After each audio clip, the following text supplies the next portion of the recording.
Gerald Varela with Miami's Community News, and today we have a special guest who's been here before.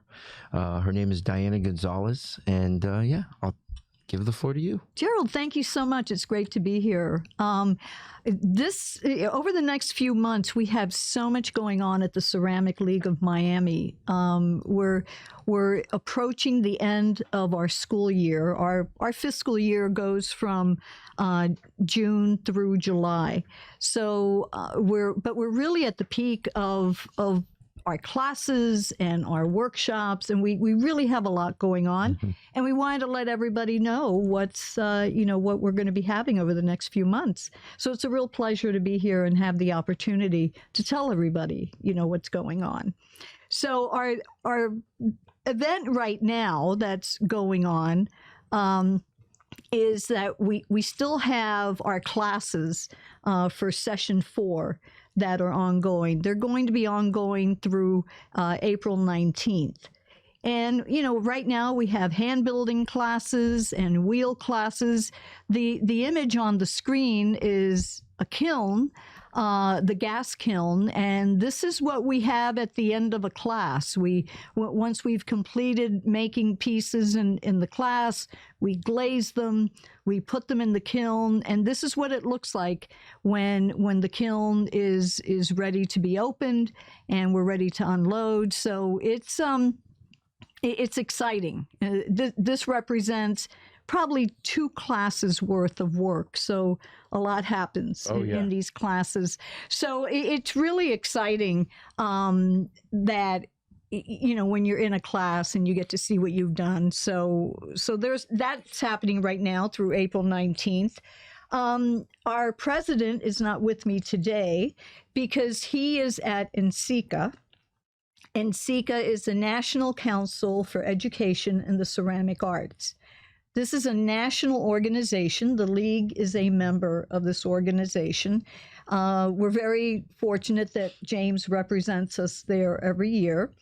And it's an organization that not only promotes education, but it promotes the development of artists and upcoming artists in the craft and in the field of ceramic arts.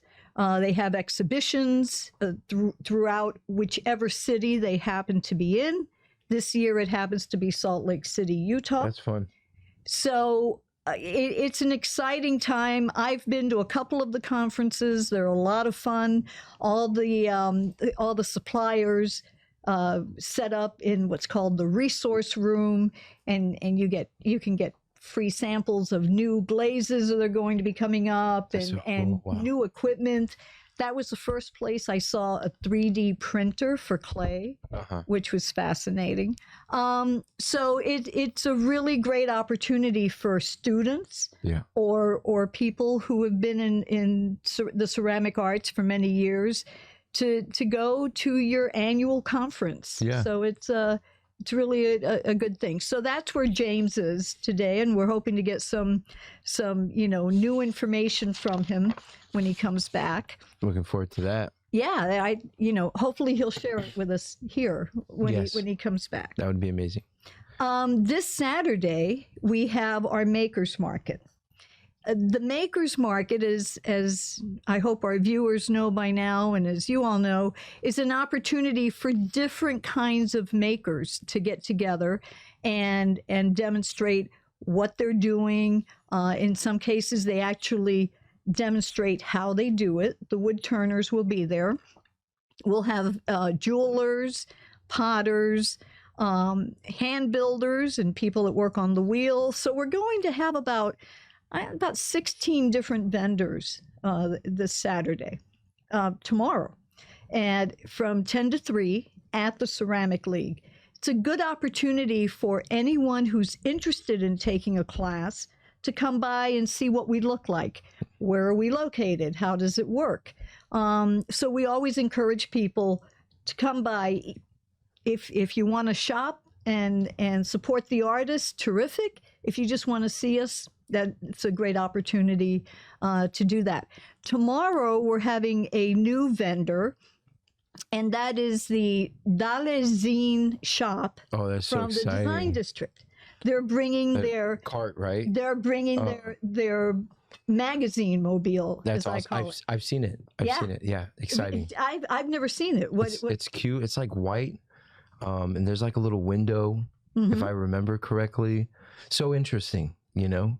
They have so much available for sale on their website. Yeah. I mean, I'm Oh, yeah. hoping that some of that will be in the mobile Yeah. that people will be able to. So they will be there.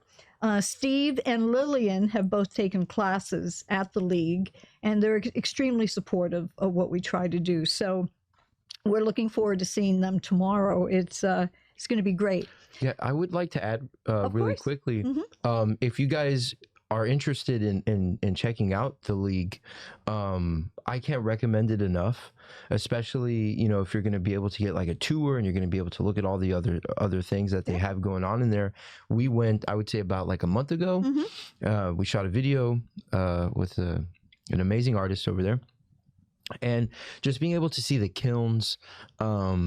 The kind of culture that you guys have going on in the community, really recommend it, guys. It was a really great experience. It's a lot of A fun. good way to spend an afternoon. Yeah, from the outside, it's kind of nondescript, doesn't look like Yes. much, but once you go in, it's like, It's a ooh, different world. Yeah, Yeah. it's like I'm in Clay World, Yep. you know. So it is. Thank you for that, because it is a lot of fun.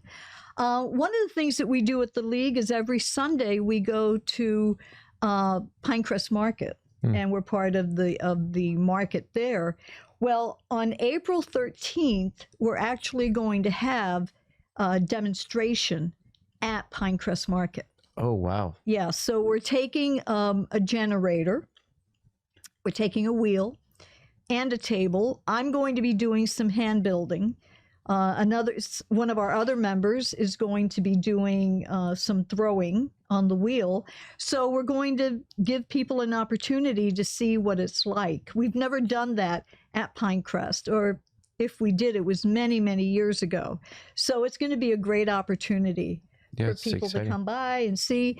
We're trying to work out whether we can allow people to work on the wheel. We're still figuring that out. But Sunday, April 13th, from 9 to 2, we will be there. We'll have our regular booth, and then the demo booth will be right next to it. Yeah. So that should be Yeah. exciting. Oh, man. Yeah, so cool. Yeah, anyone can come by and, you know, at least get their hands a little dirty. Yeah, you you're know. going to have a lot of kids that are going to be excited about that for sure. I hope so. With the kids, we'll probably let them do the hand building more than anything, because that is the safest Yes. if you're not in a class environment. But yeah, so we're very excited about doing that, and we're really appreciative of the staff at the Pinecrest Market for giving us that opportunity. It's a good thing. So, you had mentioned the work that when you visited the league and your visit with the artists, it was Richard Notkin. Yes. It was one of our workshops. We invite visiting artists to come to the league, and they normally do a 2-day workshop. And in most cases, the people who participate in the workshop are able to not only learn how that artist works and the type of work they do, but they get also to do what the artist is explaining to them to do. So it's a perfect opportunity to learn from people who have not only been doing this for many years, but people who are well known in their craft, people that you wouldn't run into on a regular basis. Yeah. So coming up on April 26th through the 27th is Mark Hewitt. Mark Hewitt is from England originally. He now lives in Pittsboro, North Carolina, and his specialty is in wood firing, and which gives pottery just a totally different look. I mean, it is earthy and just it's just a beautiful feel that you get from the wood ash as Wow. it's firing, as it's burning, and the ashes are circling through the kiln, landing on the pieces. And when you when you do a wood-fired kiln, they have to be stoked for like 72 hours. So like every 15 minutes. So it becomes a real community effort as well. But it's a beautiful process. And he works in functional ware as well. So it's the kind of pottery that you would love to use in your kitchen or have on a table. And, so we're looking forward to that workshop. Again, it's April 26th through 27th. Which is soon.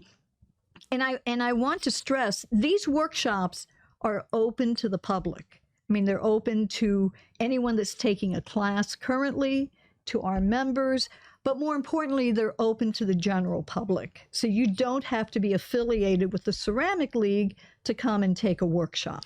Yeah, and in reference to your previous artist that came, Richard Knotkins, we were able to sit down and talk to him. And, one of the amazing things about seeing him teach is if you're not into clay, this is still a really good opportunity to listen to a professional artist discuss the philosophy of being an artist. Right.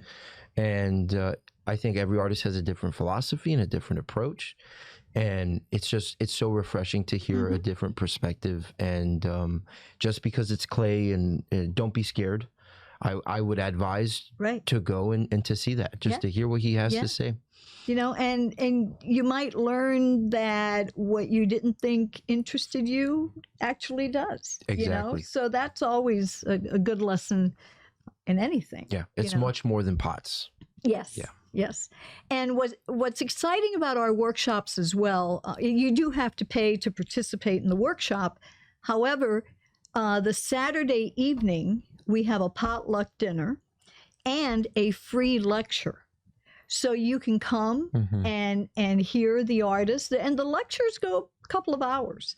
You can meet the artists, talk to them, listen to their lecture, and it's just exposure that you wouldn't get anywhere else. Yeah, big time. It seems like a really a well thought out networking event. That's much more than just having a discussion. Right. Yeah.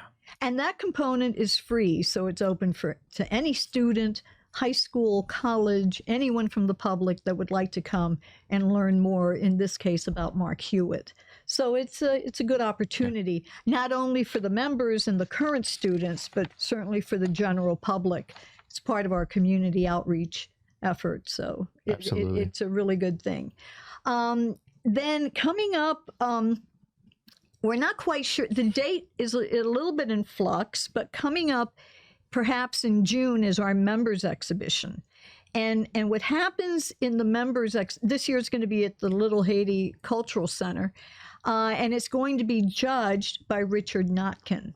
The beauty of technology these days is that you can judge exhibitions and the entries to the exhibition through digital methods, right? So we all submit our photographs, they get sent to Richard, and he gets to determine what should be in, what perhaps should not make it, what becomes best in show. I mean, we have different categories. Oh, that's amazing. And this is strictly for our members. This is one of those member benefits that the members participate, send photographs of their pieces, and can be part of an exhibition. The photograph that everyone's seeing on the screen here is one of our prior exhibitions that we had.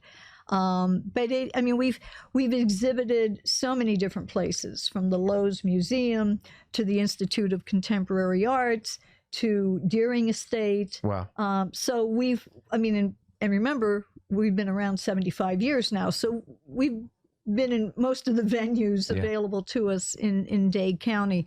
So we're looking forward to the members exhibition. We think that's going to be a terrific exhibition this year, especially since, we're 75. So we're really excited about that. Yeah, it's a big one for sure. As I mentioned earlier, our school year ends June 30th.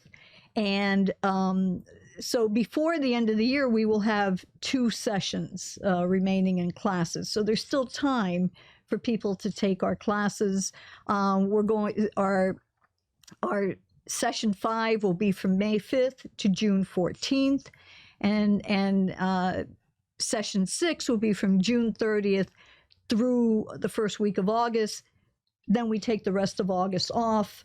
We try to do a deep clean at the league. We don't have, I mean, the members can come and go, but we don't have any classes. We try to get ready for the next school year. And is that kind of like a lesson planning phase for? It's a lesson planning phase. It's determining what we're going to do in the coming year.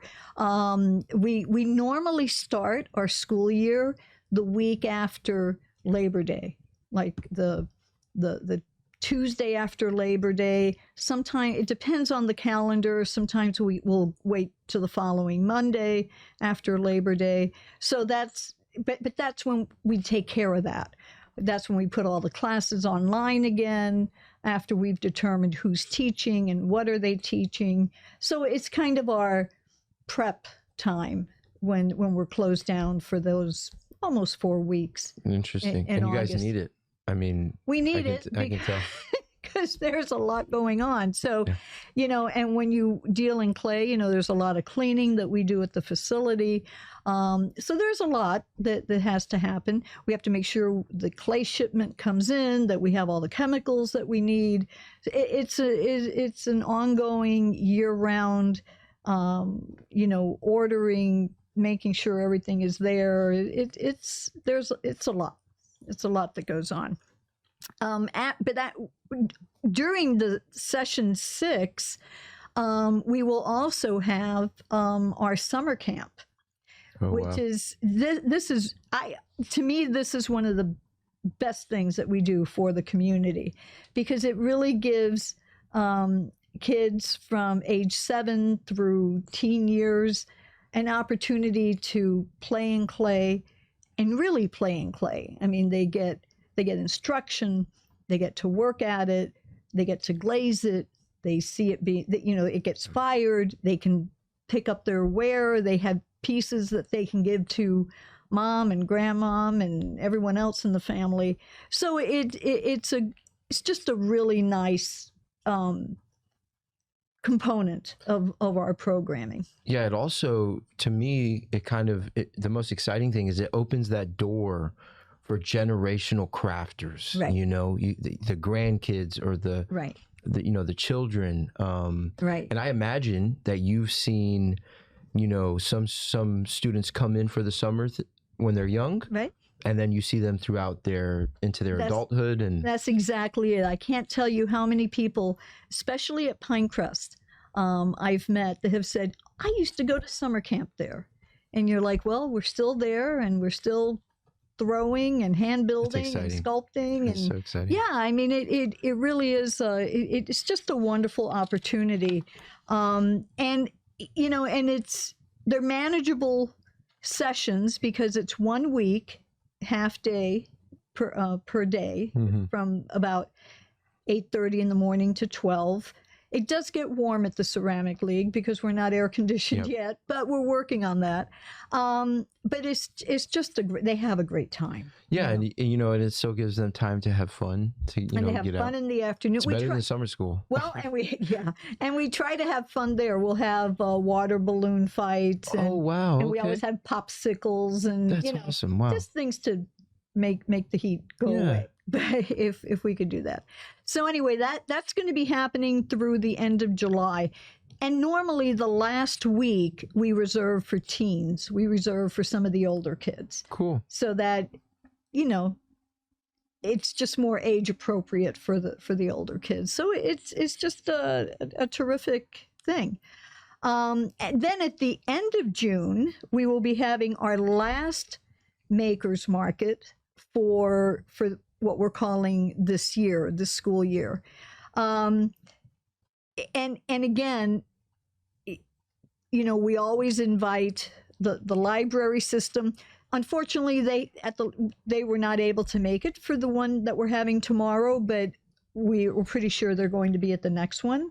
Their Makers program Yeah. The library system has a makers program where they teach people crafts and how to make things I've in seen a it. wide variety of fields. So cool. So this will be our last makers market because, again, the summers are a little tough at the league.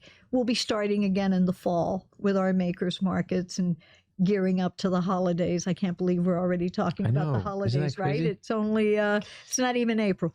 But so this is just, these are, I tried to give a rundown of everything that we're doing through the end of our year. Yeah. Well, it's gonna catch up. I mean, we're already in April. Yeah. So I mean, it happens we're quick. there. And you have to plan ahead. Yeah. But as we always tell everybody, please check our website for the specific dates, for the specific events, because we have to adjust. Yeah. Sometimes we plan for something in June, but we have to adjust it. We depend on other people for venues. We depend on other people to participate. So you do have to adjust.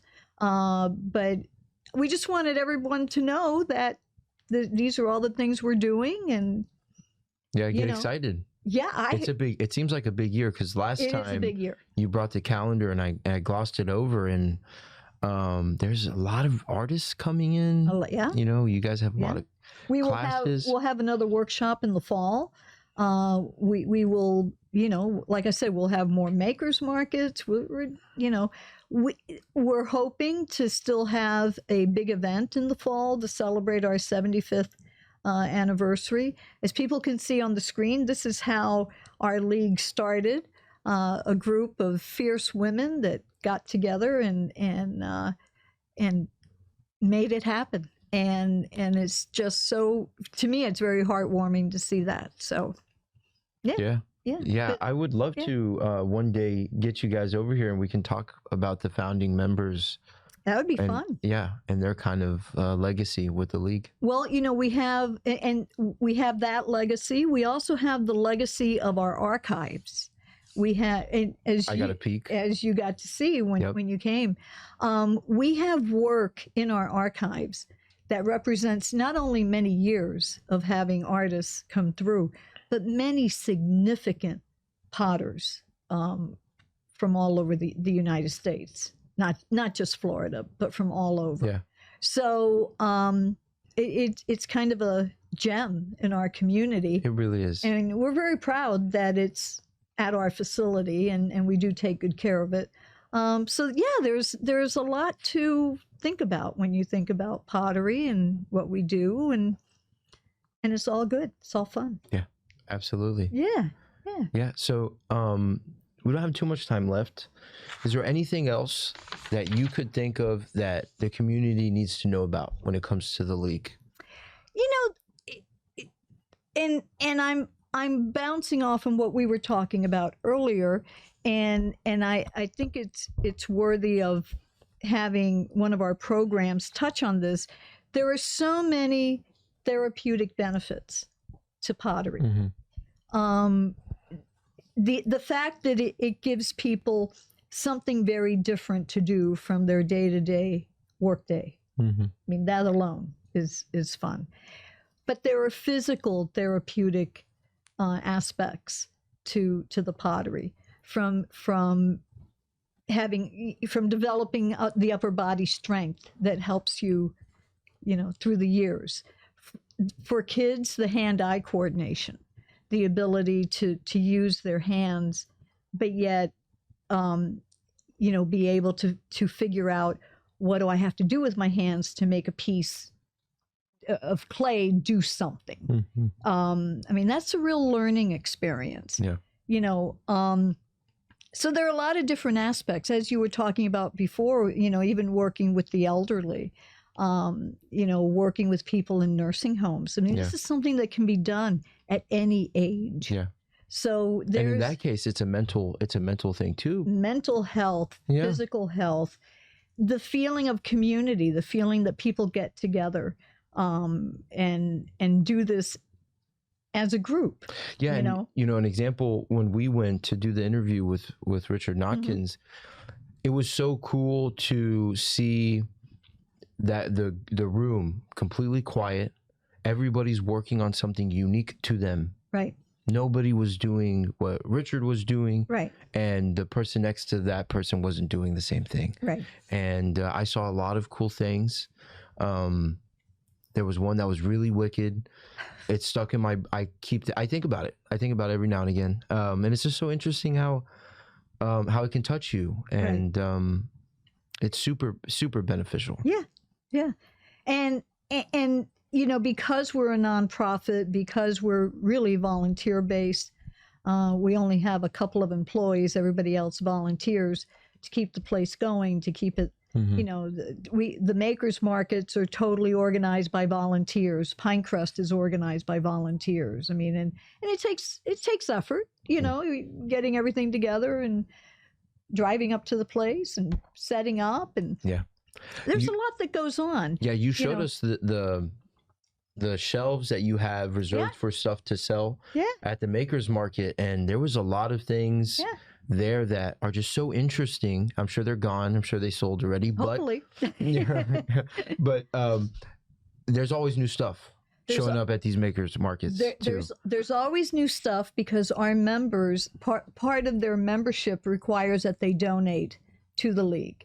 Mm-hmm. Just about a month ago, we were getting ready for a garden sale in Palmetto Bay, and we had a workshop where we made hanging planters. And we all got together. Oh, it was so much fun. We all got together, and we put them together, and then we got together to glaze them, and then one final time to put the hangers on the planters, and they're selling. I mean, they're selling really well. So, you know, the members volunteer their time to do that, and then we reap the benefit when we sell at Pinecrest or whichever market we happen to go to. So it's I mean, there's just so much you could do, and I encourage people to come by, you know, to check us out. Like I said, tomorrow's a great opportunity to do that. So, you know, I'm happy to show them around. You know, I showed you guys around. Exactly. And as somebody like on the outside looking in, I mean, I can tell you guys, it's worth it to go. And I'm not trying to sell anything. It's not beneficial to me. There's nothing, you know. Exactly. Yeah. It was just so refreshing to go and to be around so many talented artists and so much beautiful work, you know. And it, you know, there's just a lot there, and everyone can find their own niche. Absolutely. Is the beauty of it. And one final thing, the last time I was here was close to Valentine's Day, and I'd made a bunch of hearts. So today, since I was alone and I couldn't really make, I just wanted to show everybody some of the things. Yes. I don't know, here, maybe you could do it better over there. This is fantastic. But these are just some fun plates, little trinket plates. Yeah, eat your heart out, Marshalls. Yeah, you know, so this is the result of what I was doing the last time I was here. This is beautiful stuff. You know, I just wanted to give people, because sometimes you all see me make it, but you don't see the final product. So here was an opportunity to do that. And hopefully next time we can get you to do it again. Next time I'll bring the wheel. Yeah, that'd be awesome. Yeah. Yeah, we like that. Yeah, I like the I get lost in the wheel. Yes. It's all right. fun. Well, we've run out of time. Thank you so much for coming. It's always a pleasure. I love talking about the Ceramic League. Thank you. You know, we appreciate what you all do for us, you know, the community newspapers and everyone that's here and makes this happen. So thank you so much. Thank you. We really appreciate that. Thank you. Awesome. Well, I'm Gerald Varela with Miami's Community News. This is Diana with the Ceramic League, and that's it.